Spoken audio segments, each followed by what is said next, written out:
শুভ সকাল আমার প্রিয় বন্ধুরা, তোমরা যে যেখানে আছো ভালো আছো, সুস্থ আছো। বিট্টু বিদিশার আরেকটি নতুন পর্বে তোমাদের সকলকে স্বাগত জানাই। এখন বাজে ভোর 5:30, মানে 5টা পেরিয়ে গেছে। 5টার সময় উঠেছিলাম, তো এখন তো 5টার আগেই সকাল হয়ে যায়। তো এখন 5:30 বাজে। আজ তো বৃহস্পতিবার, তা একটু তাড়াতাড়ি উঠতে হয়েছে। আজকে অনেক কাজ থাকে, বৃহস্পতিবার মানেই তো অনেক কাজ। আগে ঘরের বাসি ঘরগুলো ঝাড় দিয়ে নিয়েছি। ঝাড় দেওয়ার পরে বাইরের দিকটা ঝাড় দিতে এলাম। বাইরের দিকটা ঝাড় দিয়ে নিই, তারপর কাপড় চোপড় ছেড়ে রান্নাঘরে মানে কাজ আছে, টিফিন বানাবো, মেয়ে স্কুলে যাবে। তাই বাইরের দিকটা ভাবলাম ঝাড়টা দিয়ে নিই, এদিকের কাজটা চুকিয়ে নিই, তারপরে কাপড় ছাড়বো। এখন টাইম আছে।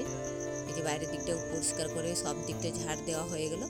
এখন এগুলো কুড়িয়ে পুকুর পাড়ে যাবো। আর চারিদিকে এখন অন্ধকার দেখাচ্ছে। মানে ওই যে মেঘ আছে, তো ওই জন্য প্রত্যেক দিন এখন রাত্রি হলে বৃষ্টি হচ্ছে, সন্ধে কিংবা রাত্রির দিকে, ওই জন্য মেঘলা করে আছে। মেঘলার জন্য চারিদিকে ধোঁয়াশ দেখাচ্ছে। এখন কদিন ধরেই আমাদের এদিকে রোদ দেয়নি। রোদ দিচ্ছে মানে বেলার দিকে দিচ্ছে, সকাল দিকে রোদ দেয়নি। যাই হোক, আমার আবদারগুলো কুড়িয়ে ফেলে দিয়ে এলাম। ঝাড় পাড় দেওয়া কমপ্লিট। আর এই যে পুকুরটা জলটা এখন দেখাচ্ছে কত সুন্দর পরিষ্কার। একটু বেলার দিকে একটু কেমন দেখায়, হেলগুলো চলে আসে, হাওয়া দেয় তো বাতাসে, মানে হেলটা চলে এসে ঘাটের গোড়া দিকে, তখন খুব নোংরা হয়ে যায়। যাই হোক, এসে কাপড় চোপড় ছেড়ে নিলাম, বাসি নাইটিটা ছেড়ে তারপরে এই যে মেয়ের টিফিন বানাচ্ছি। মেয়ের টিফিন দিচ্ছি আজকে ম্যাগি, 1 মাস পর ম্যাগি দিচ্ছি। কারণ ও তো ম্যাগি পেলে আর কিছু চাই না, কিন্তু ম্যাগি ওর খাওয়া বারণ আছে, তাই ওকে ম্যাগি বেশি দেওয়া হয় না বলতে দিই না। ওই যে মাসে 10 একবার দিই, তো 1 মাস আগে দিয়েছিলাম, তা আজকে বলছিল মানে নেব, তাই আজকে দিলাম। ওর খাওয়া বারণ আছে, ওই জন্য দিই না, মাঝে মধ্যে দিই। তো এই আজকে যেমন দিলাম, এবার 1 মাস পর দেবো। তো ম্যাগিটা করে দিলাম, কিছু দিইনি, শুধুমাত্র একটু আলু দিয়েছি। অন্য কিছু সবজি খেতে চাই না, গাজর দিলে খাবে না। গাজর ছিল, গাজর দিলাম না, শুধুমাত্র একটা আলু কুচি দিলাম। আর ওদের স্কুলে পেঁয়াজ দেওয়া চলে না, কারণ নিরামিষ, ওদের স্কুলে নিরামিষ টিফিন, ওই জন্য পেঁয়াজ দিলাম না। একটু গাজর দিতাম, কিন্তু গাজর দিতে দিল না, তাই একটু আলু দিয়ে করে দিলাম। তো হয়ে গেছে, ওকে রেডি করিয়ে পাঠিয়ে দিলাম। ওরা বেরিয়ে যাওয়ার পরে আমি এই যে বাসনগুলো বের করে দিলাম, মানে বের করব, ওখানে নামিয়েছিলাম। তো সব যে কোনো বাসন ছিল এঁটো ওগুলো সব বের করে দিয়েছি। আর আজ তো বৃহস্পতিবার, প্রতি বৃহস্পতিবারে আমার অনেক কাজ থাকে। এই যে সব বাসনগুলো উপর থেকে নামালাম, এগুলো এঁটো বাসন, এগুলো ধোয়া বাসন, কিন্তু তাও আজকের দিনে এগুলো আবার ধুতে হবে। মানে ধুই আমি প্রতি বৃহস্পতিবারই। এগুলো একটু জল বুলিয়ে নেব, ধোয়া বাসন তো জল বুলিয়ে নিচে রাখছি। এগুলো জলটা ঝরবে আর উপরে তুলবো। আর ওর একটু মুছে দেবো, প্রতি বৃহস্পতিবারই মোছা হয়। ওই তেলগুলো ছিটকায়, তো তেলগুলো একদম পুরো জমে যায়। তাই এই বৃহস্পতিবার একটু মুছে দিলে কী হয়, তাহলে আর মানে অতটা জমে না, কম থাকে। আর না হলে না ধুলে একদম পুরো তেলে চিটচিট হয়ে যাবে। তো সব বাসনগুলো আমি ধুয়ে নিলাম, জলটা একটু ঝরুক, তাকে আমি র্যাকটা মুছে নেব। যে র্যাকটা একটু মুছে নিচ্ছি, একটু ওয়াশিং পাউডার নিয়েছি, আর এই যে কাপড়টা দিয়ে বুলিয়ে দিচ্ছি, তাহলে কী হয়, তেল চিটগুলো খুব সুন্দর চলে যায়। তো এগুলো ঘষে চারিদিকে, এটা তো নামানো যাবে না, একদম পুরো ফিট করা আছে, তাই উপর থেকেই মুছে দিই। এই যে একবার ওয়াশিং পাউডার দিয়ে দিলাম, আর একবার একটু পরিষ্কার জল দিয়ে মুছে দেবো, তারপরে বাসনগুলো রাখবো। বৃহস্পতিবার দিনটাতে এগুলো করা হয়। সোমবারেও আমাদের নিরামিষ খাওয়া হয়, তো সোমবারে আর বাসনগুলো ধোয়া হয় না, এমনি নিরামিষ খাওয়া হয়, সব কিছুই ধোয়া মোছা থাকে, তো এগুলো আর ধুই না, এগুলো বৃহস্পতিবার দিনেই ধুই। যাই হোক, এগুলো ধুয়ে একদম বাসনগুলো সাজিয়ে রেখে দিলাম, যা বাসন ছিল। আর বাইরে তো আরও আছে এটুকু, ওগুলো পুকুর পাড়ে গিয়ে ধুয়ে নিয়ে আসবো। এগুলো সব গুছিয়ে নিই, ঘর দুয়ার সব মুছে পরিষ্কার করে একদম ঘরের কাজগুলো কমপ্লিট করে তারপরে পুকুর পাড়ে বাসনগুলো ধুতে যাব। আমি যাকে ধুয়ে আসবো তাকে ঘরগুলো শুকিয়ে যাবে, আজকে তো সব মুছতে হবে, ভেতর বারান্দা সব কিছু যতগুলো ঘর আছে সব মুছতে হবে। আর উঠোনটা তো ধোয়া হয়ে গেছে, দিদি ধুয়ে নিয়েছে আগেই। তা আমি এগুলো বাসনগুলো গুছিয়ে রেখে দিয়ে যাব পুকুর ঘাটে।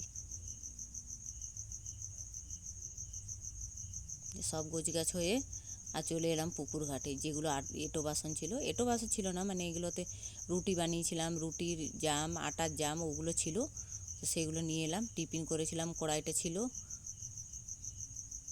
তো ওগুলোই নিয়ে এলাম। ওগুলো এখন ভালো করে মেজে ধুয়ে নেব। আর ওদিকের ঘাটেও সবাই আছে, সবাই বাসন ধুচ্ছে। পুকুর ঘাটটা জল হওয়াতে এখন ভালোই হলো, একটু বাসন টাসন ধুতে, কাপড় কাচতে একটু ভালোই সুবিধা হচ্ছে।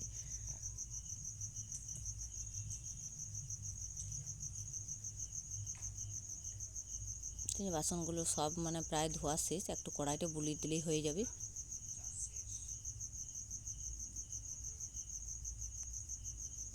ধুয়ে দিলাম, ধুয়ে নিয়ে এখন ঘরে গিয়ে এগুলো উবড়িয়ে দেবো। উবড়িয়ে দেওয়ার পরে স্নানটা করে নেবো। আজকে আর তেমন কাজ নেই, কাপড় চোপড়গুলো কেচে একদম স্নানটা করে নেব। এখনও রোদ দেয়নি, একদম মানে মেঘলা মেঘলাই করে আছে, রোদ দেবে কি না জানি না। তাই যে কাপড় চোপড়গুলো কেচে একদম স্নান করে চলে এলাম। স্নান করে এসে পুজোটাও দিয়ে নিয়েছি, পুজোটা দিয়ে এখন একটু চুলটা ঝেড়ে নিচ্ছি। চুলটা একদম ভেজা তো, জল সব করছে, তাই একটু ঝেড়ে নিই। ঝেড়ে নিয়ে বাসনগুলো গুছিয়ে রাখবো, তারপর রান্না চাপাবো। যে বাসনগুলো উবড়িয়েছিলাম ওগুলো এখন একটু ঘরে ঢুকিয়ে দেবো। আর দিদির পুজো করা কমপ্লিট। দিদি তো লক্ষ্মী পুজো করে, আমি এখন করি না, ওই দিদি করে। দিদির লক্ষ্মী পুজো দেওয়া হয়ে গেল। ওই যে শাকের আওয়াজ আসছে উপর থেকে। এবার আমি ওইগুলো গুছিয়ে রেখে রান্নাটা বসিয়ে দিই।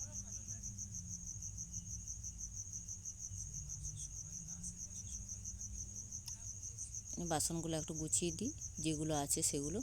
এখানে ওখানে থাকলে আবার জায়গাগুলো মানে ফাঁকা দেখায় না, তাই আমি ওপরে গুছিয়ে রেখে দিলাম। ওপরে রাখার পরে এদিকে ভাতের জলটা বসিয়ে দিলাম, মানে সবজিগুলো কেটে আর তাড়াহুড়ো করে সবজিটা বসিয়ে দেব। সবজি বলতে আজকে তেমন কিছু সবজি নেই, আজ অত রান্নাবান্না করব না, আজ নিরামিষ হবে। তো এই যে কুমড়োর তরকারি করছি, কুমড়ো আর আমাদের বাগানে কচি পুঁই শাক ছিল, ওই পুঁই শাক নিয়ে এসেছি। পুঁই শাক দিয়ে কুমড়ো দিয়ে ছোলা দিয়ে একটা তরকারি হবে নিরামিষ। তো ভেজে কুমড়োটা বসিয়ে দিলাম। আর একটু বড়ার তরকারি করব, বেসন বড়ার তরকারি। আজ সবজি আর তেমন কিছু ছিল না ভাজাভাজি করারও, তাই ভাবে আর নিরামিষ আর কী করব, তাই বড়ার তরকারিটাই করে দিচ্ছি। টমেটো দিয়েছি এটার সঙ্গে, একটু পেস্ট আর এই যে জিরে আদা এগুলোই দিয়েছি। তো এগুলো ভালো করে মশলাটা কষিয়ে নেব। বড়াগুলো ভেজে তুলে নিয়েছি, বেশি করব না, অল্প একবেলার তরকারি তো, ওই জন্য কম কম করলেই হয়ে যায়। যে মশলাটা কষানো প্রায় হয়ে গেছে। আর একটু আলু ভর্তা করেছিলাম, মানে লঙ্কা ফোড়ন দিয়ে হলুদ দিয়ে একটু ভেজে দিয়েছিলাম। আর এই যে কুমড়োর তরকারি করেছি, বড়া, আর এই যে ডাল করেছি। আজকে আর কিছু করিনি। আর আমের আচার আছে। আমের আচার বলতে ওই যে গুড় দিয়ে আম গুড় করেছিলাম, ওটা আছে চাটনির মতন, ওটা সবাই নেবে একটু করে, তাহলেই হয়ে যাবে। তো আমি এদিকে রান্নাবান্নাগুলো করে গুছিয়ে এলাম। গুছিয়ে এসে আর এই যে যেটা তেলের আচার বানিয়েছিলাম, এই তেলের আচারটা একটু রোদে দিলাম। এখন রোদ বেরিয়েছে, একটু আগে বেরোলো। তো এই রান্না হওয়ার পরে ভাবলাম যে আচারটা বের করে দিই।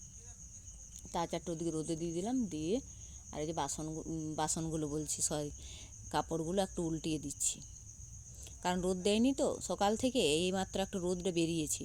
তো এক পিলটা মানে শুকিয়েছে, এক পিলটা এখন শুকোয়নি, তাই একটু উল্টে দিলাম। খাওয়া দাওয়া করে নিয়ে তারপরে কুড়িয়ে নিয়ে যাব, কারণ আবার বিকেল দিকে বৃষ্টি হবে না তার কোনো গ্যারেন্টি নেই। তো এখন একটু উল্টিয়ে দিই, খাওয়া ধোয়া মানে করে নিয়ে তারপরে কুড়িয়ে নেব। রোদ দিলে এতক্ষণ শুকিয়ে যেত। তো এখন বিকেল হয়ে গেছে, মানে 5টা, 5:30 বাজে। তো খাওয়া দাওয়া করে একটু শুয়েছিলাম, কাপড় চোপড় কুড়িয়ে। আজকে আর বৃষ্টি এখন আসেনি, এখনও পর্যন্ত আসেনি, রাত্রের দিকে কি হয় জানি না। তো এখন এই যে বৃহস্পতিবারে তো আমরা আলতা পরি, তো এই আলতা পরতে বসলাম। দিদির পরা হয়ে গেছে, আমাকে বলছে পরে নাও, তাই আমি এখন পরতে বসলাম। তো আলতার পরে তারপরে সন্ধে বাতি সব কিছুই আছে। তো বৃহস্পতিবার দিন এই নিয়মগুলো আমরা করি, যে আলতা পরা, তারপরে পুজো, লক্ষ্মী পুজো ঘরে হয়, মানে যেগুলো যেগুলো ঘরে করে আসে আর কি, সেগুলোই করি। তখন আলতাটা পরে নিলাম, আলতা পরা কমপ্লিট। এবার সন্ধে দেবো, কাপড় চোপড় ছেড়ে, মানে এই নাইটি, ভাত খাওয়া নাইটিতে আমরা দিই না, এটা পাল্টে তারপরে সন্ধে দেবো। তো এই যে পাল্টে এলাম, হাত পা ধুয়ে পাল্টে এসে এখন সব দুয়ারগুলোতে জল দেব। জল দেওয়ার পরে সন্ধেটা দেব।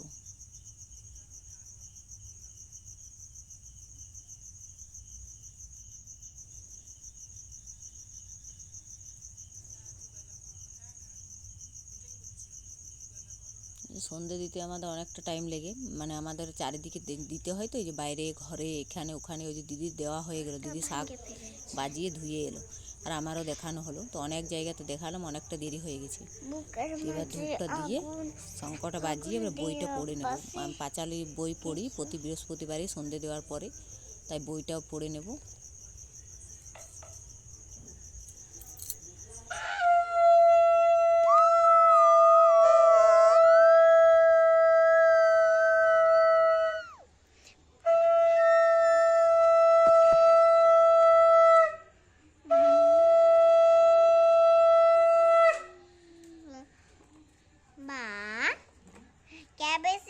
তোমরাও পড়াশোনা করে, আমি নদিশা। হ্যাঁ বলো না, আমি স্কুলে পড়াই। শঙ্করটা রেখে এলাম, রেখে এসে বইটা নিয়ে এলাম, বইটা এখন পড়ে নিই।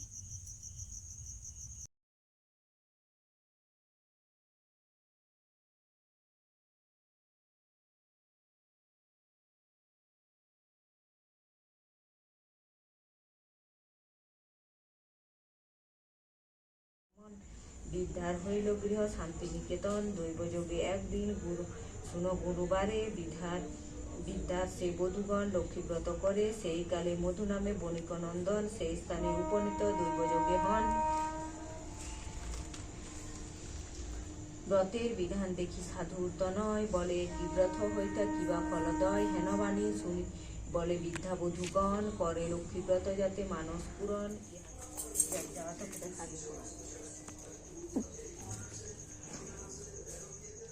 যে বই পড়া কমপ্লিট, আজকে ভিডিওটা এখানে রাখছি। দেখা হবে নেক্সট ভিডিওতে। ভিডিওটা ভালো লাগতে থাকলে একটা লাইক শেয়ার সাবস্ক্রাইব করে পাশে